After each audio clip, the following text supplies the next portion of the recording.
Iya, halo, selamat siang semuanya Bapak Ibu. Selamat bergabung di webinar dari Primaku kali ini yang bertemakan webinar seri edukasi tentang kesehatan anak, optimalisasi kesehatan anak dari berbagai aspek dari Primaku. Nah, selamat siang semuanya, selamat bergabung kembali. Ini webinar dalam rangka mengingati hari ulang tahun IDAI yang ke-66 dan juga hari anak nasional.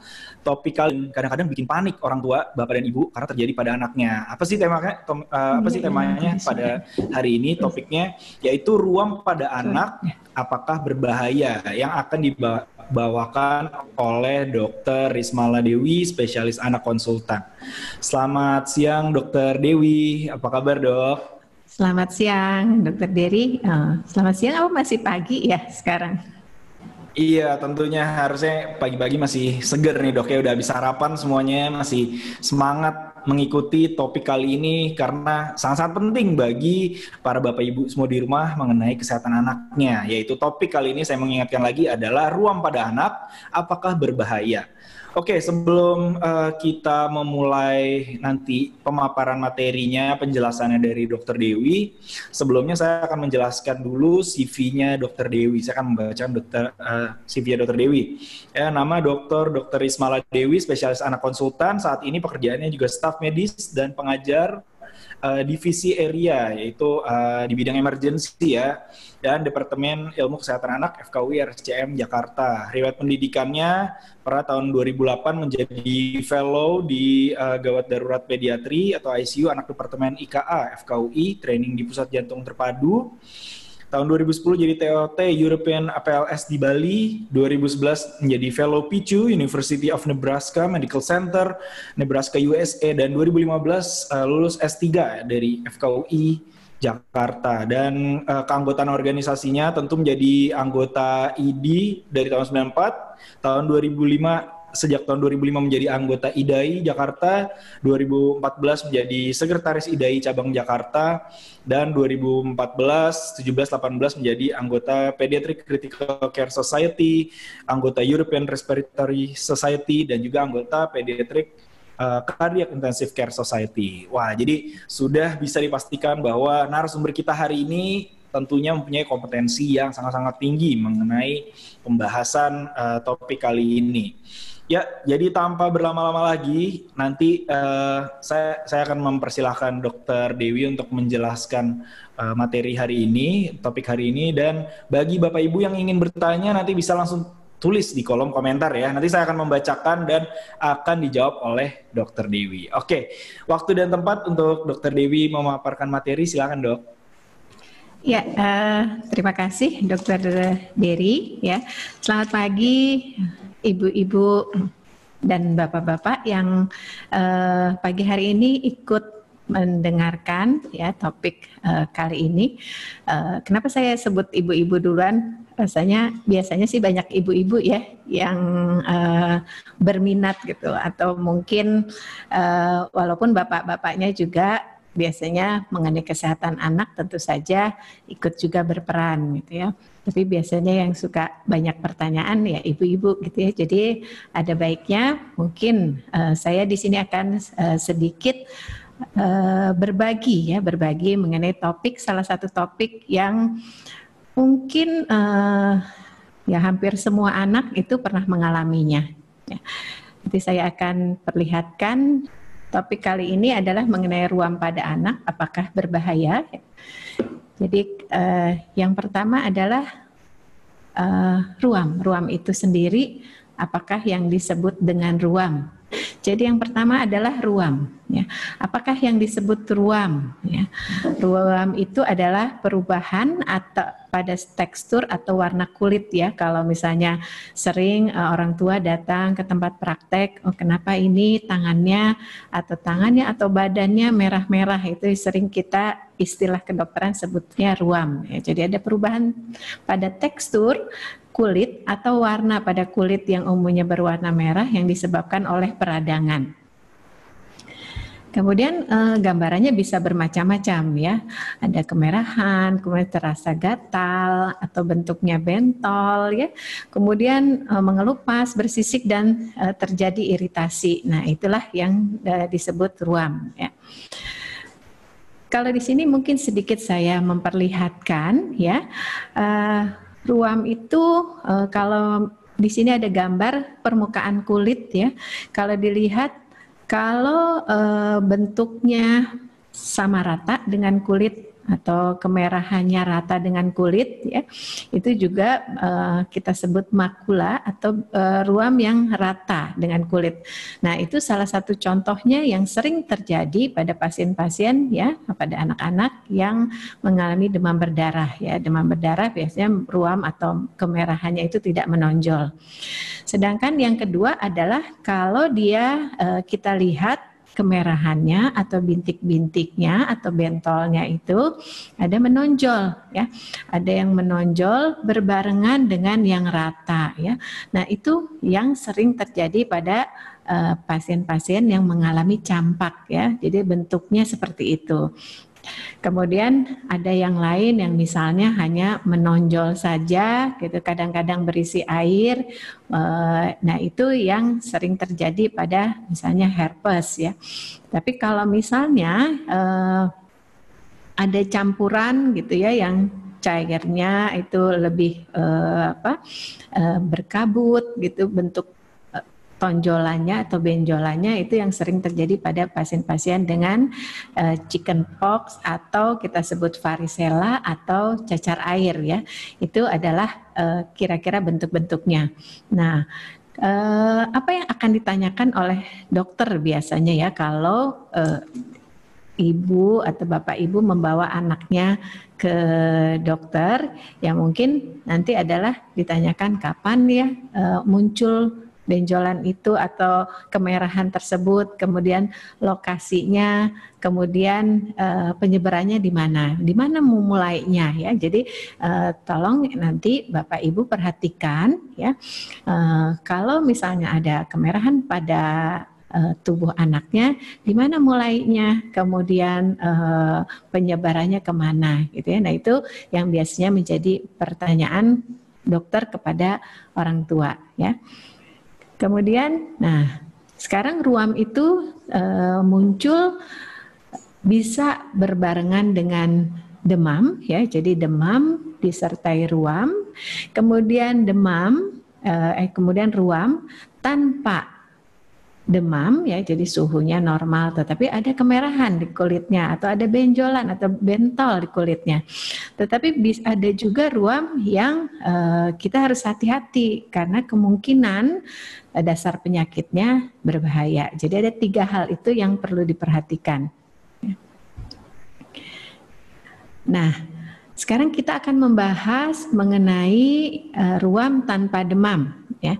Ruam tanpa demam contohnya ruam popok ya. Ini pasti kalau yang ibu-ibu yang bayinya masih kecil kadang-kadang bisa mengalami hal ini ya. Jadi ada kemerahan di sekitar popoknya ya, di tempat-tempat pemakaian popok. Nah, kita sebut dengan ruam popok ya. Hal itu sering terjadi tadi ya karena daerah tersebut lembab ya, kemudian pemakaian dari diaper atau pampersnya yang sering ya, sehingga anak-anak ini bisa mengalami ruam popok gitu ya. Kemudian yang berikutnya adalah eksim ya.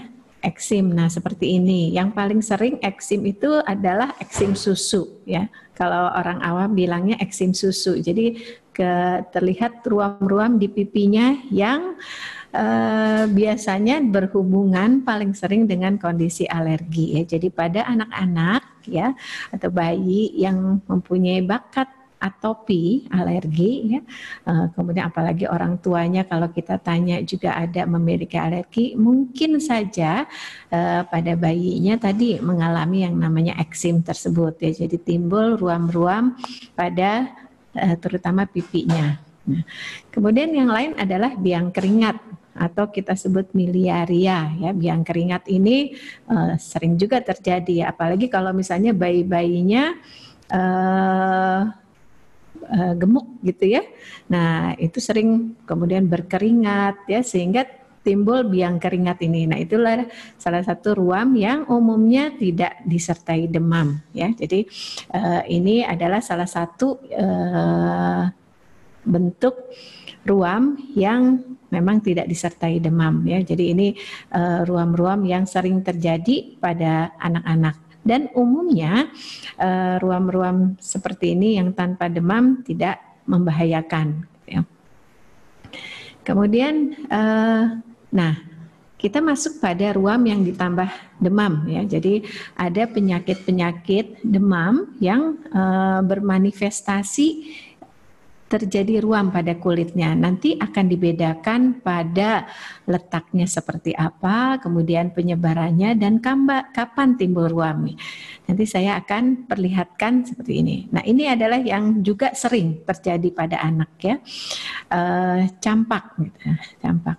Walaupun sekarang ini sudah cukup maju ya, cukup maju dan cukup banyak anak-anak yang diimunisasi campak, tetapi tadi kembali ya, mungkin titernya tidak terlalu tinggi sehingga kemungkinan untuk menderita campak juga bisa saja terjadi. Nah, yang membedakan apa untuk campak? Tadi disebutkan ruam-ruamnya itu timbul kapan gitu ya. Jadi kalau misalnya campak ada yang khasnya ya. Biasanya pada awal-awal itu belum terlihat ruamnya ya. Ruamnya itu baru terlihat nanti pada saat demamnya tinggi dan menjelang turun ya. Jadi pada saat awal mungkin kalau pasien-pasien campak ya, Ibu perhatikan bahwa awalnya anaknya hanya misalnya batuk ya, batuk kemudian hidungnya berair gitu ya. Hidungnya berair atau Ibu suka bilang batuk, pilek gitu ya. Tetapi ada juga yang lain, yaitu matanya merah gitu ya, seperti sakit mata gitu. Padahal itu bagian dari penyakit campaknya gitu ya. Jadi ada 3 hal yang biasanya khas pada penyakit campak, yaitu anaknya mengalami batuk, mengalami pilek atau hidungnya berair, hidungnya meler ya, kemudian matanya merah gitu. Nah, itu akan berlangsung beberapa hari bersamaan dengan demamnya. Nah, pada saat demamnya tinggi, ya, mungkin gejala-gejala lainnya masih ada dan mulai menghilang. Nah, timbullah ruamnya itu, ya. Jadi ruamnya itu timbul belakangan pada campak. Nah, di mana timbulnya tadi ya, kalau dilihat gambarnya, ruamnya ada yang bentuknya rata ya, rata dengan kulit gitu. Ada juga yang bentuknya menimbul. Jadi ada 2 bentuk ruam yang terjadi pada anak-anak yang mengalami campak gitu ya. Kemudian ini adalah contoh-contohnya juga ya. Kita lihat anaknya matanya merah, kemudian ada ruam-ruam yang bentuknya ada rata dengan kulit, ada juga yang ruamnya menimbul ya. Nah, itulah yang sering terjadi pada pasien-pasien, pada anak-anak dengan yang mengalami campak ya. Nah, kemudian yang lain atau rubella ya. Rubella ini biasa juga disebut dengan campak Jerman gitu ya. Nah, sedikit berbeda dengan campak ya. Rubella ini biasanya demamnya nggak terlalu tinggi ya, tidak terlalu tinggi, dan kadang-kadang awalnya hanya tadi mungkin ada pilek anaknya ya, bisa juga disertai matanya merah, anaknya tampak lemas. Mungkin kalau kita periksa itu ada yang namanya limfadenopati, itu ada pembesaran kelenjar gitu ya. Kalau kita periksa nanti misalnya Ibu membawa anaknya ke dokter, akan diperiksa, oh iya ada pembesaran kelenjar pada anaknya ya. Nah, kapan ruamnya itu muncul ya? Ruamnya muncul biasanya nanti barengan ya, bersamaan dengan demamnya mulai naik, baru juga timbul ruamnya. Tetapi biasanya didahului tadi ya, dengan anaknya lesu, dengan adanya batuk, pilek, meler gitu ya.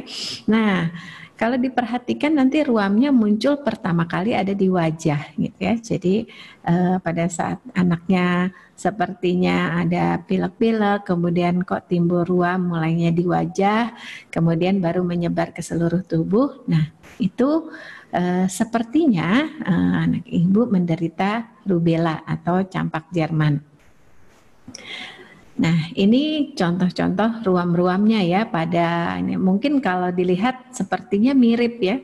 Cuma nanti penting sekali untuk mengetahui kapan mulainya gitu. Mulai dari mana ruamnya atau apa sih gejala yang mendahului. Nah, itu yang biasanya akan ditanyakan untuk menentukan apakah nanti anak ini menderita rubella atau yang lainnya gitu.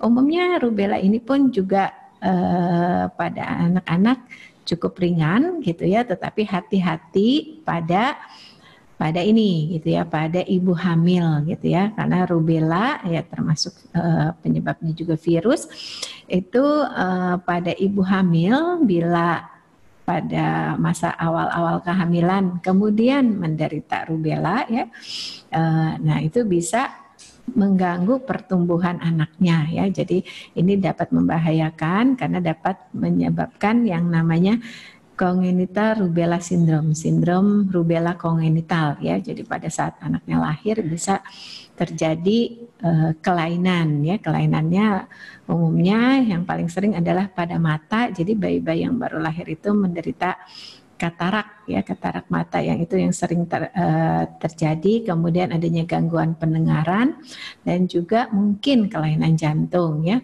Nah, itu jadi perlu hati-hati terutama pada ibu-ibu yang sedang hamil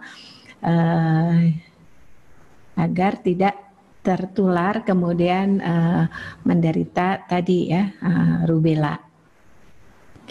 Nah, yang berikutnya adalah ini juga yang bentuk ruam yang disertai demam dan cukup ringan juga gitu ya. Nah, kalau dilihat di sini sama, biasanya demamnya dulu yang diawali dengan demam, anaknya mungkin gelisah gitu ya, sangat seperti kita bilang sensi gitu ya, anaknya sensi gitu dengan demam tinggi, kemudian nah pada saat demamnya turun ya, setelah demamnya turun baru timbul ruam-ruamnya kemerahan ya. Jadi khasnya gitu ya pada roseola ini adalah demamnya tinggi mendadak dulu beberapa hari, nah setelah demamnya turun baru timbullah ruamnya ya. Nah kalau ini ruamnya bukan dimulai dari wajah, biasanya ruamnya dimulai dari misal perut baru naik ya ke atas, ke leher ya, dan ke lengan atau tungkai ya. Jadi penyebarannya seperti itu. Nah, itulah yang biasanya terjadi pada anak-anak yang mengalami roseola infantum ya. Jadi kalau dilihat ini gambar ini bentuk ruam-ruamnya tadi ya, dia dominan banyak sekali di sekitar perut, dada gitu yang biasanya memang menyebar nanti ke muka dan ke lengan dan kaki. Ya. Nah, ini juga sama gitu ya. Jadi yang berikutnya adalah demam disertai ruam. Contohnya adalah varicella atau chicken pox ya, atau cacar air ya, sering kita sebut cacar air ya. Nah, kalau ini gejala-gejalanya umumnya pada bayi-bayi yang kecil malah ringan ya, nggak terlalu kerasa ya, tiba-tiba oh anaknya sudah mengalami penyembuhan. Berbeda kalau itu terjadi pada anak yang lebih besar. Anak yang lebih besar umumnya akan lebih terlihat ya, tadi bentuknya, ruamnya kemerahan, kemudian ada gambaran berisi air atau seperti nanah ya, jadi lebih bukan bening gitu ya. Nah itu umumnya varicella dan dia bisa dalam berbagai bentuk ya, yang akan jelas terlihat pada cacar air yang dialami oleh anak-anak lebih besar ya. Dia biasanya lebih banyak dan lebih menyeluruh ya dibandingkan dengan bayi-bayi gitu. Jadi memang harus hati-hati pada anak-anak yang lebih besar, itu umumnya memang penampakannya lebih berat dibandingkan bayi-bayi ya. Dan biasanya gatal gitu ya. Nah kalau misalnya gatal, nah kemungkinan untuk digaruk itu akan lebih besar ya. Nah hati-hati, apalagi kalau tangannya kotor akan menyebabkan tadi terjadinya infeksi tambahan ya, infeksi bakteri yang kita khawatirkan gitu ya. Bedakan cacar air ini juga disebabkan oleh virus ya. Jadi tapi kalau misalnya karena gatalnya anak ini gelisah dan menggaruk-garuk gitu, itu akan menyebabkan infeksi tambahan.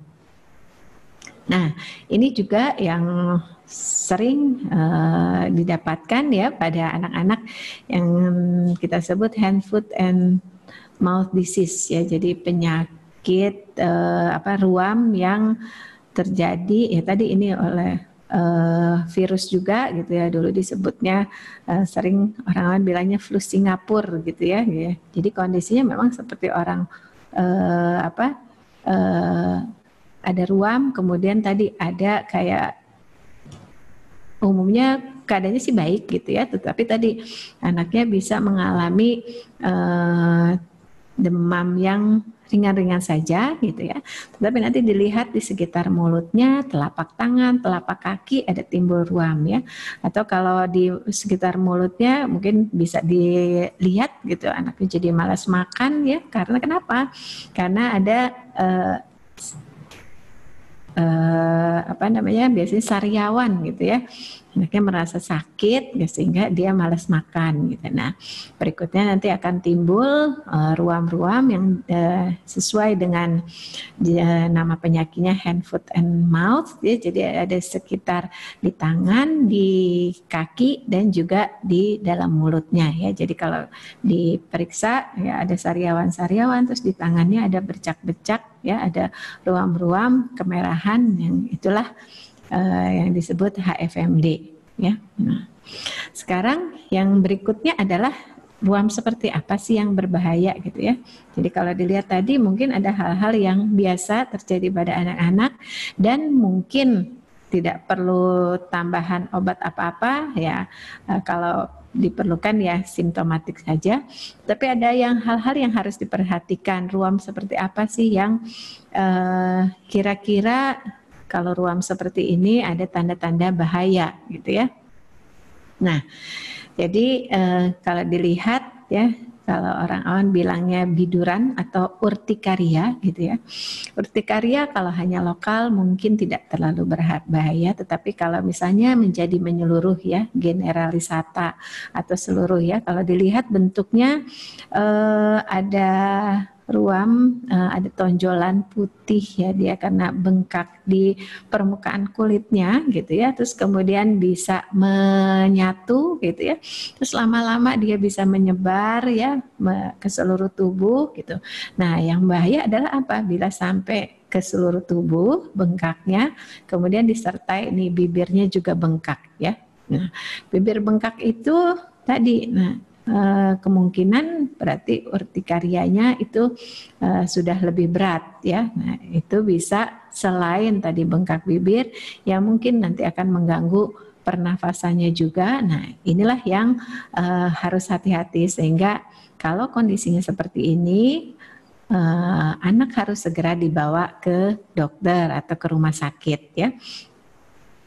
Nah, yang berikutnya adalah ini ya, ini yang sekarang juga cukup banyak dialami oleh anak-anak, namanya penyakit Kawasaki ya. Kawasaki itu juga biasanya ada demam lebih dari 5 hari, kemudian tadi matanya merah ya, kemudian bibirnya pecah-pecah gitu. Nah, ini yang khasnya dia ada kadang-kadang bengkak di tangan dan kakinya, kemerahan bengkak dan di tangan kakinya. Nah kalau dilihat bibirnya juga ya, bibirnya juga merah, kemudian matanya juga mungkin ya. Jadi kalau dilihat di gambar-gambar ini salah satunya lihat ya, mungkin ada bengkak di tangan dan juga di kaki ya. Nah ini yang salah satu yang berbahaya karena kenapa ya? sering terjadi komplikasi ya. Waspada komplikasinya adalah komplikasi ke jantung. Jadi memang ini memerlukan kalau memang anak menderita ini perlu biasa kita konsulkan ke dokter spesialis jantung ya, jantung anak untuk melihat ya apakah ada masalah di jantungnya gitu ya. Dan ini berbeda dengan ruam pada penyakit yang lainnya, memang pengobatannya khusus dan biasanya pasien-pasien ini dirawat dan diberikan pengobatan lewat jalur infus ya untuk membantu penyembuhannya. Jadi ini salah satu dari ruam-ruam yang harus kita waspadai ya, kemungkinan bisa membahayakan. Ya. Nah, yang berikutnya adalah demam berdarah ya, demam berdarah dengue. Tadi mungkin sudah sekilas disebutkan bahwa pada demam berdarah dengue yang derajatnya 1, 2 mungkin ya itu tidak berbahaya dan anak biasanya pada saat demamnya sudah turun bisa beraktivitas kembali dan lebih aktif ya. Mungkin yang tadinya makan tidak mau dan sekarang sudah mau makan gitu ya. Tetapi yang harus hati-hati pada yang derajat 3 dan 4 ya. Derajat 3 dan 4 biasanya sudah ada gangguan atau keterlibatan dari pembuluh darah ya, organ kardiovaskuler kita sebut ya, jadi jantung dan pembuluh darah. Sehingga kita perlu memberikan cairan lebih pada pasien-pasien yang seperti ini. Kalau derajat 1, 2 bisa di rumah, kemudian minum yang cukup banyak, minum yang sering ya untuk membantu tadi kecukupan cairan tubuh. Tetapi pada kondisi yang derajat 3 dan 4, umumnya pasien-pasien seperti ini harus dirawat karena tidak cukup hanya dengan minum saja, tetapi biasanya harus kita bantu dengan cairan yang dimasukkan lewat jalur infus ya. Jadi ini adalah salah satu juga yang harus diwaspadai pada demam berdarah ya. Nah, ruamnya seperti apa? Kalau pada awal mungkin hanya ya bentuknya manifestasi perdarahan ya, mungkin ada bintik-bintik perdarahan pada kulitnya, jadi ruam kemerahan pada kulitnya, tapi itu merupakan bukan reaksi peradangan tetapi memang ada manifestasi perdarahan di kulit ya. Membedakannya dengan ruam yang lain itu atau perdarahan atau tidak, umumnya kalau kita tekan daerah kulit yang sekitar ruamnya itu ya, dia tidak menghilang gitu ya. Jadi waktu ditekan sudah gitu akan terlihat ya. Jadi memang itu merupakan manifestasi perdarahan ya. Sedangkan kalau nanti pada fase penyembuhan dia bentuk ruamnya akan kemerahan, semu merah ya. Jadi kalau dilihat nanti terutama yang bisa kita lihat di lengan dan kakinya ya, pada saat demamnya sudah turun, pada saat penyembuhan itu mungkin timbul kemerahan yang bisa luas atau hanya sedikit saja ya. Jadi kalau itu diagnosisnya nanti demam berdarah, jadi jangan khawatir kalau misalnya pada saat penyembuhan timbul ruam, ya itu adalah ruam penyembuhan ya. Ini agak berbeda dengan ruam pada penyakit lainnya.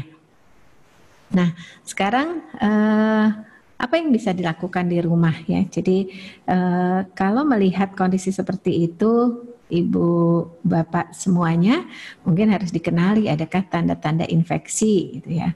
Nah, kalau mempunyai anak kecil disarankan mempunyai termometer ya untuk mengukur suhu tubuhnya. Karena tadi biasanya akan ditanyakan kalau demam berapa demamnya ya, berapa suhunya gitu. Kadang-kadang karena hanya megang kepalanya, oh kayaknya demam gitu atau sumeng gitu ya. Nah yang paling bagus adalah diukur ya berapa derajat demamnya gitu.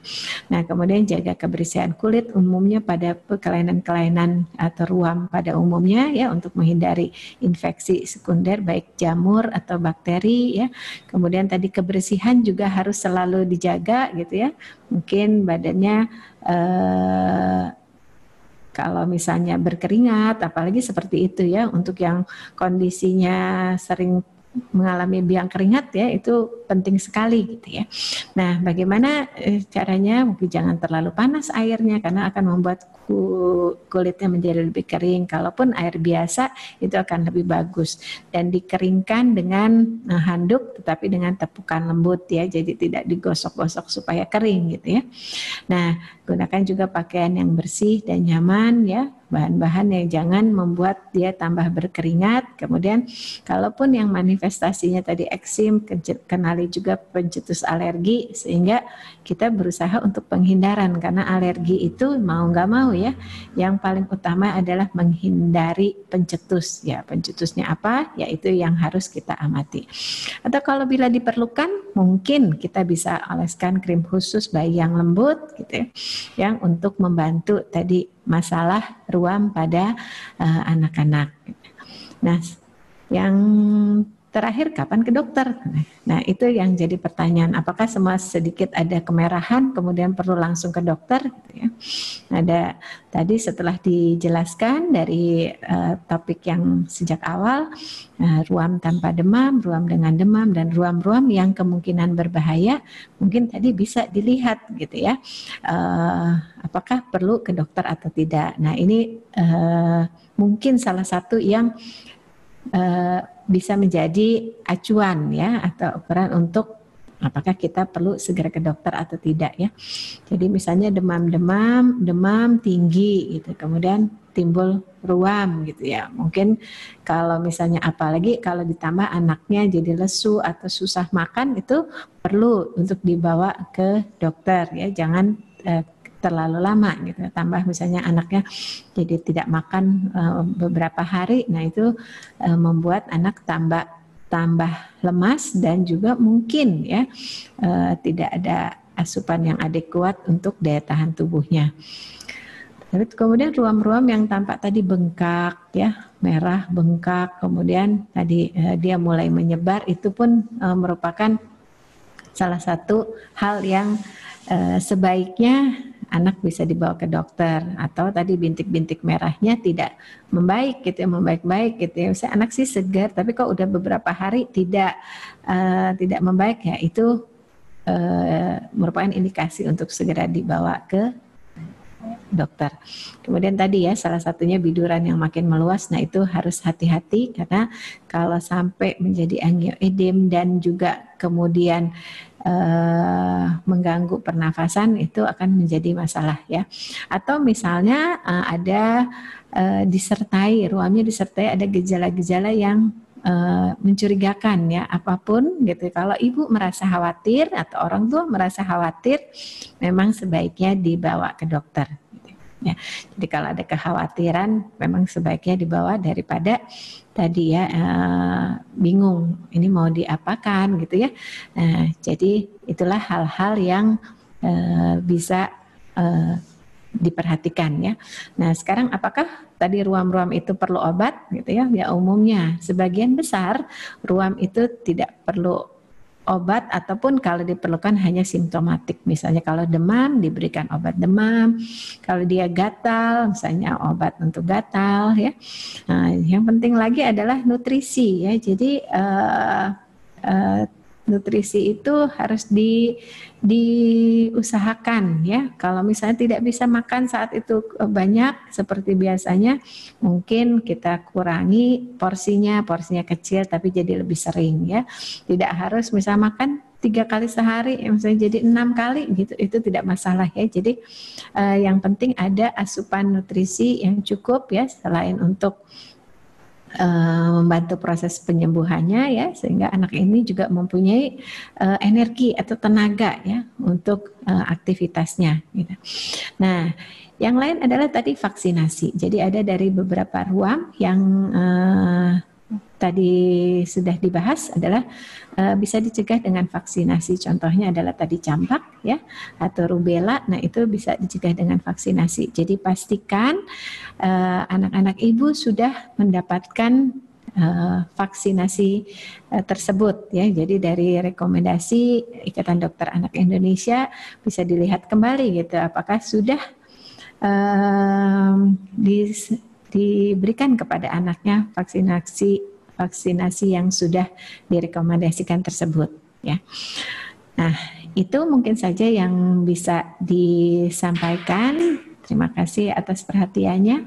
Kalau ada pertanyaan silakan ya. Kita kembalikan dulu ke Dr. Terry. Ya. Dr. Terry, ya.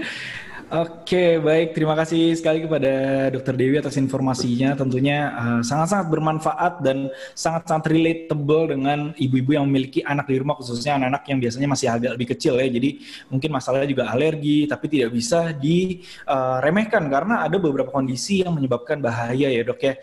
Oke, kita lanjut ke pertanyaan-pertanyaan. Kebetulan sudah ada, Dok, beberapa pertanyaan dari Bapak dan Ibu, khususnya ibu-ibu sini ya, kembali yang nanyain, karena tadi kata dokter banyak yang nanya ibu-ibu, karena biasanya yang sering lihat yang ngurusin sehari-hari, ngelihat perubahan-perubahannya, nih para ibu. Nah ini dari pertanyaan pertama dari Fatin Haider, Dok. Ini kembali tadi, terima kasih kepada Fatin Haider karena sudah mengikuti kembali sesi yang kedua, maksudnya sesi yang ulang ini. Dia mau bertanya ulang, Dok, dari Fatin Haidar. Izin tanya, Dok, saat anak saya usia 4 bulan sempat timbul ruam makula eritematosa berbentuk koin simetris di kedua pipi, lengan atas, paha, dan tungkai. Apakah ini alergi atau atopi? Dan jika iya, apakah alergi dari ibunya yang ibunya makan itu yang menyebabkan alergi? Anak saya ASI eksklusif soalnya, dan saya memiliki riwayat alergi. Terima kasih banyak, Dok. Wah, ini cukup detail nih, Dok, deskripsi ruamnya ya, Dok. Katanya makula eritematosa gitu. Oh ya, oke. Ya, terima kasih sudah bertanya gitu ya. Memang ruam ini sepertinya sederhana gitu ya, seperti sederhana tetapi bisa menjelaskan banyak hal. Ya. Nah, memang harus dilihat lagi kembali. Kalau misalnya itu dianggap bahwa pencetusnya tadi alergi atau atopi, ya memang mesti dilihat ulang gitu ya. Apakah kedua orang tuanya ada? Nah, kalau di sini kan dilihat ada bakat atopi atau alergi pada orang tuanya. Mungkin saja anaknya juga mengalami itu. Nah, pada anak-anak yang atopi juga gitu ya. Nah, yang tadi ada bentuk-bentuk ruam yang seperti yang kita sebut eksim susu gitu ya. Nah, ini memang sering predileksinya yang paling sering memang di pipi. Dan bisa juga di tempat lain gitu ya.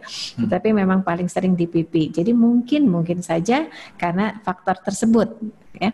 Nah, biasanya tadi karena hanya minumnya hanya ASI gitu ya, otomatis apa yang terkandung dari ASINya juga bisa berpengaruh terhadap anaknya. Ya. Jadi biasanya memang orang tua diminta melakukan penghindaran karena satu-satunya yang paling bisa ya tadi mengurangi hal tersebut adalah menghindari kalau memang faktornya alergi atau atopi ini gitu ya.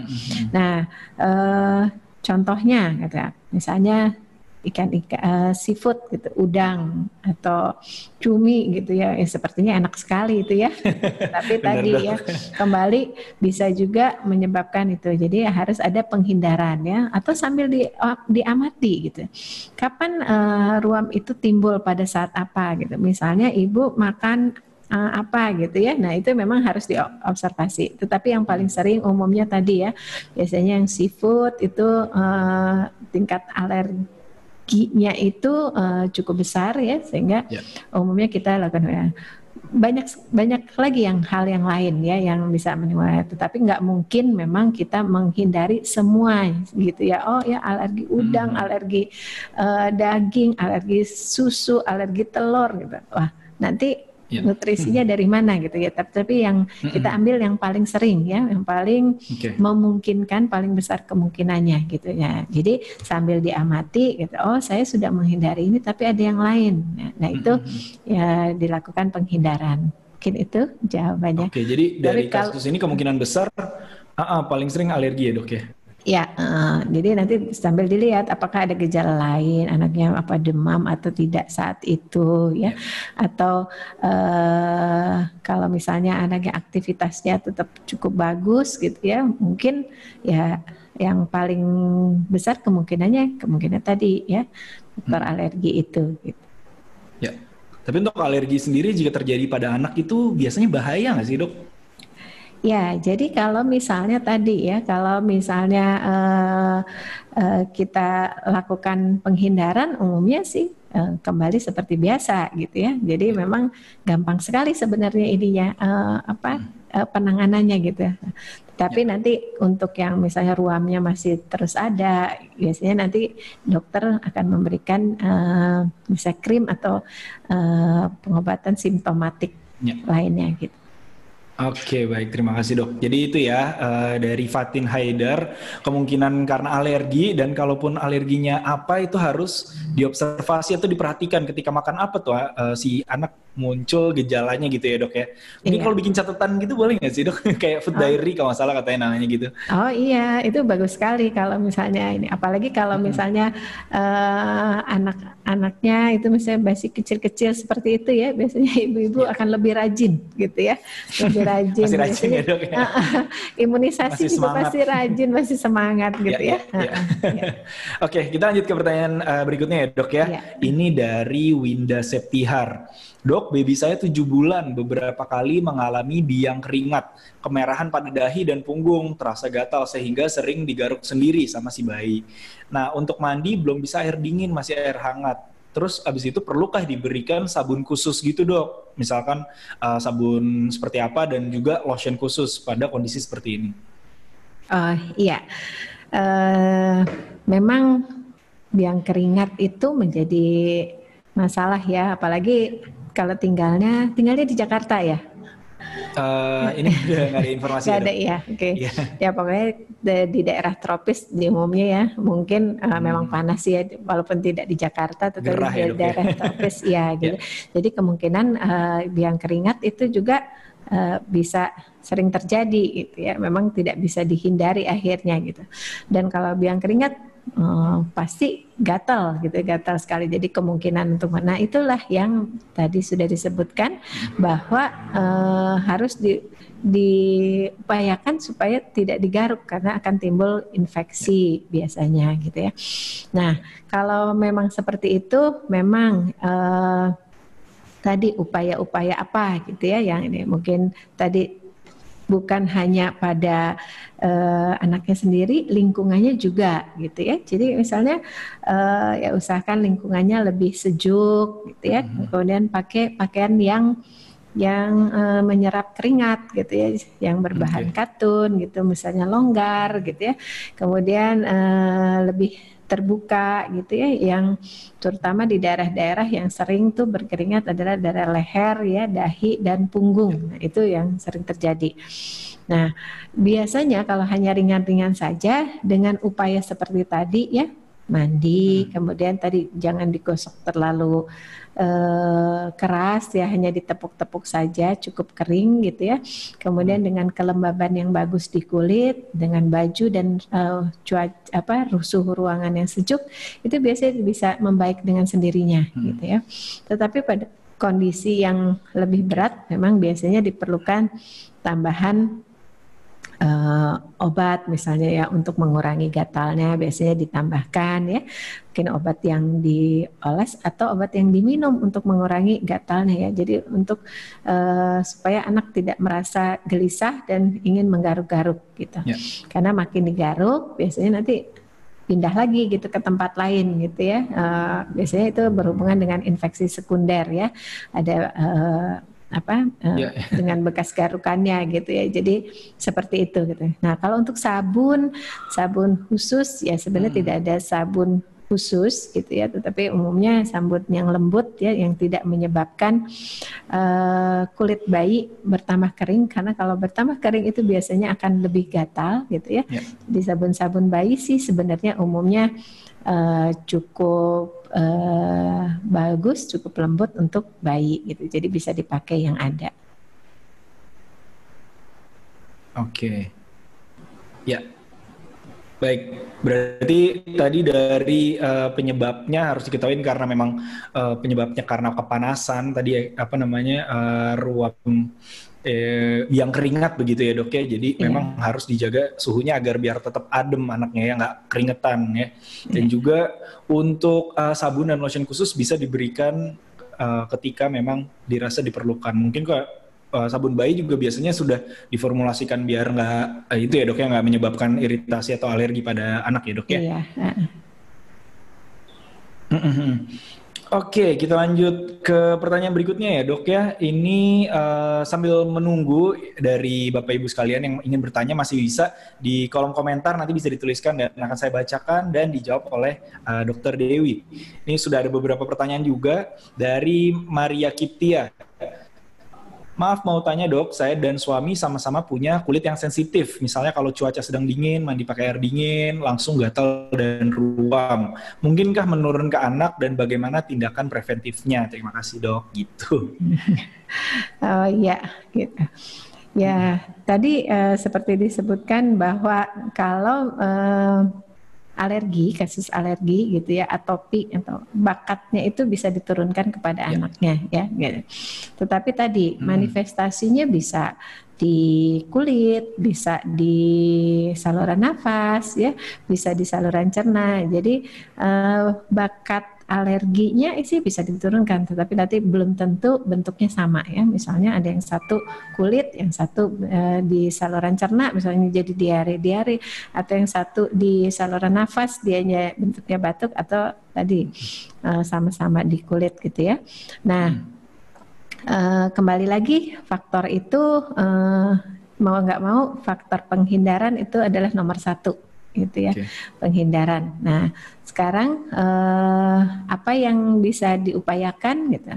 Kalau misalnya itu menyebabkan tadi keluhan, misalnya jadinya gatal dan lain, terus jadi kemungkinan bisa digaruk, ya kita lakukan penghindaran ya. Jadi misalnya ditambahkan juga dijaga kelembaban kulitnya, karena kulit yang kering akan makin gatal ya, itu kemungkinan semakin digaruk akan makin gatal lagi ya. Jadi misalnya kulit yang iritasi itu manifestasinya juga bisa menyebabkan gatal dan kemungkinan akan digaruk lagi gitu ya. Nah, jadi hal-hal seperti itu dijaga dengan menjaga kelembabannya gitu.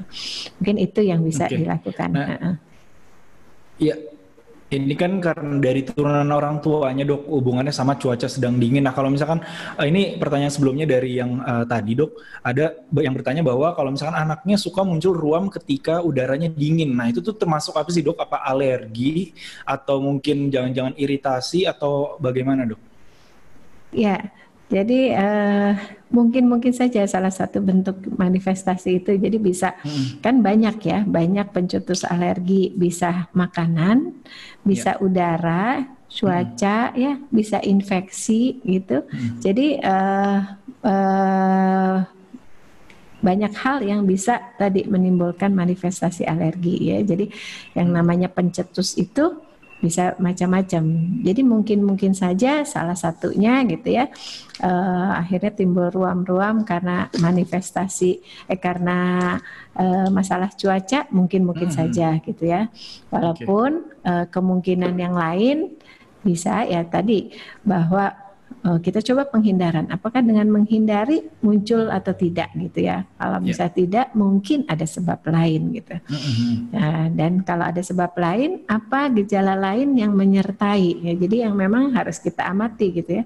Karena umumnya nanti pun kalau kita atau kita ditanya, atau misalnya orang tua membawa anaknya ke dokter, pertanyaan-pertanyaan seperti itu yang akan, karena yang setiap hari bergaul, berhubungan dengan anaknya ya pasti orang tua ya. Jadi pengamatan dari orang tua itu sangat penting ya untuk menentukan. Karena kalau kita cuma lihat ini ada ruam terus kira-kira penyebabnya kenapa, wah pasti kita juga belum tentu bisa menjawabnya gitu ya. Karena harus dilihat kembali gitu apa yang ada event apa yang membuat itu muncul gitu ya.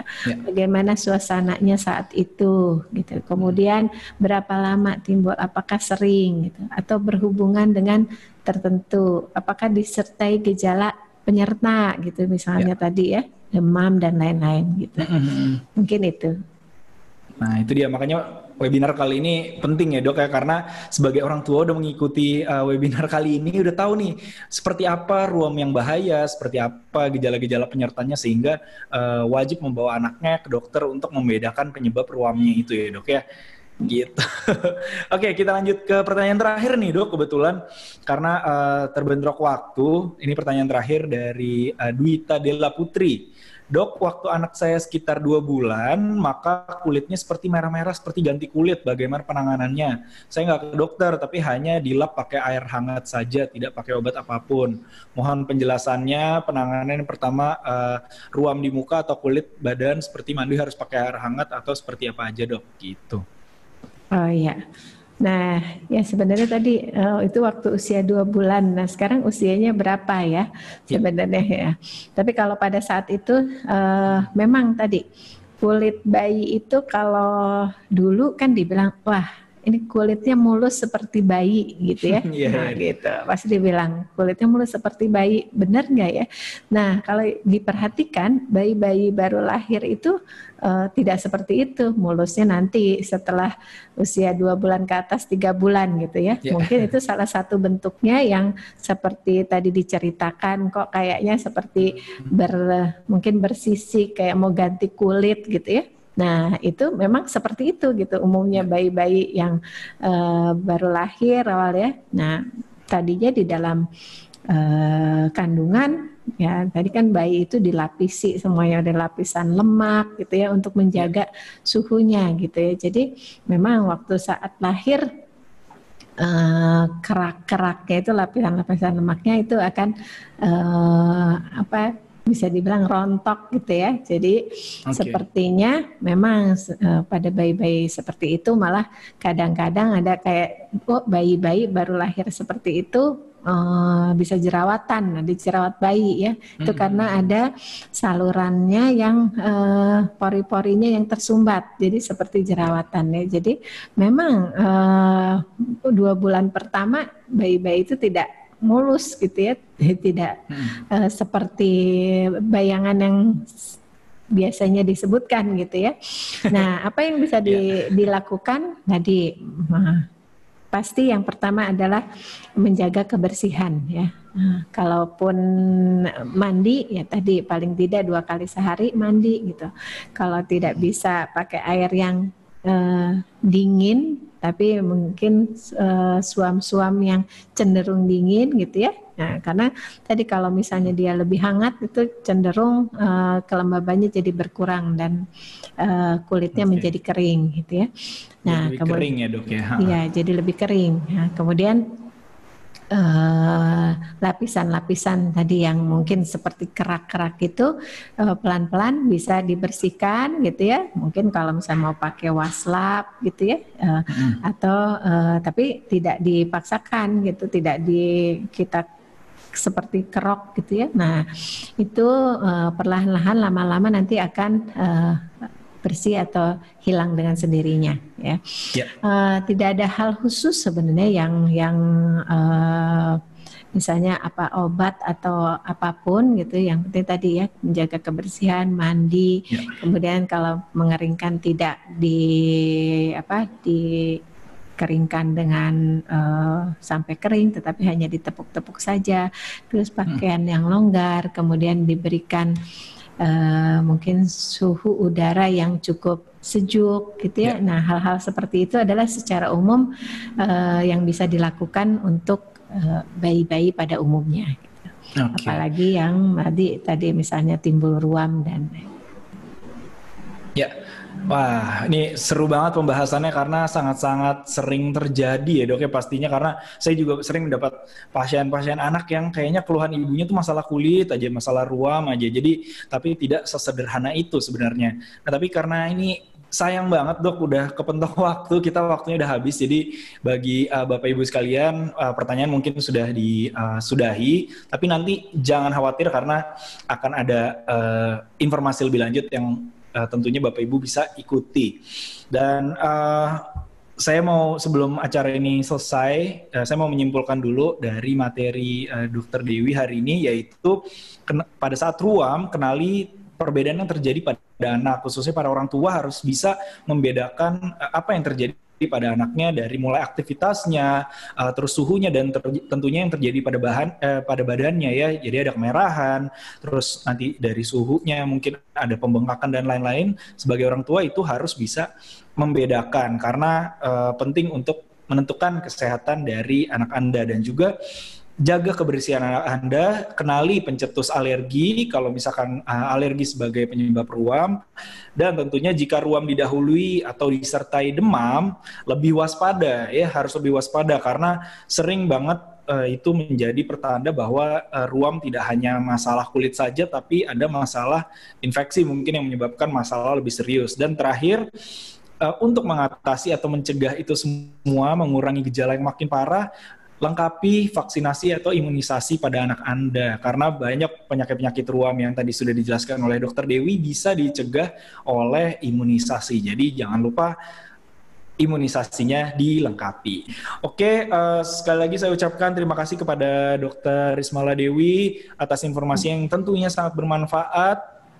Untuk Bapak Ibu yang sudah mengikuti sesi live kali ini, juga saya ucapkan terima kasih atas partisipasinya. Jangan lupa ya, besok masih ada lagi. Jadi sampai berjumpa di lain kesempatan. Saya Dr. Dery dan juga Dr. Dewi pamit undur diri. Sampai berjumpa di kesempatan berikutnya. Sampai jumpa, selamat siang. Terima kasih.